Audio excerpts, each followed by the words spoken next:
I'm going to talk about art at Big Canoe. This is one of the biggest. In life, you have breakthrough moments when the light bulb goes on and you learn lessons. And usually there's a lot of preparation goes into it before, but this was one of the big moments for me. So here's the story. I was up in North Carolina. I had been up there with my little family for about 16 months. I'd gone up at the end of, not months, but months. And I'd gone up at the end of 78, then all the 79, and this was like April of 80. So I'm up in North Carolina. I had expanded out of Atlanta. And we had a lot of recruiting going on. We had finally got a recruiting going up, but the income had not kicked in because I really didn't know what to do with all the recruits. I was just trying to get something going on. And so we had gone from 2 to 3 recruits. We wound up in that April, I think we did 7, 13, 18 in March. We were up to 30 recruits.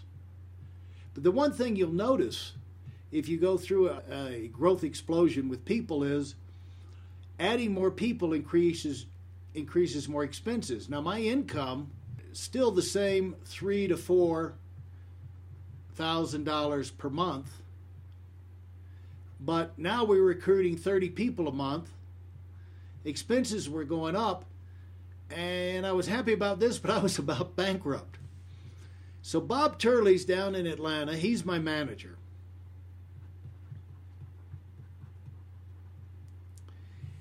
And he says, "Hey, Larry, I need you." Now, Bob had a vacation home up outside of Atlanta where he pretty much lives now at Big Canoe.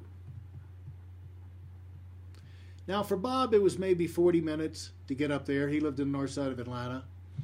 For me, this is going to, I had to come down I-85, break out through the mountains. This is going to take about 3.5 hours. No. It's going to take about 6 hours for me to get there. And he said, "Larry, come on down. We've got, he said, I want you to drive down, make your way around." He said, "We've got a retreat at Big Canoe. And a lot of great things we're going to cover." And I said, "Hey, Bob, I'm busted. I'm broke, Bob. Here's what's going on. I'm broke, busted, disgusted, excited about growth, but no money coming in. I don't see it turning around. And I don't have any money to drive. Now, I have no money." I was as clear as I could be. You know how when you talk to people and they don't understand, I said, zero money. Dinero, zero. He said, "Well, look, I tell you what to do. You get down here and I will give you $50 for gas to get back home." Obviously, gas was a lot less expensive back then. He said, "You come down here," obviously ignoring the fact that I said, "Bob, I have no money."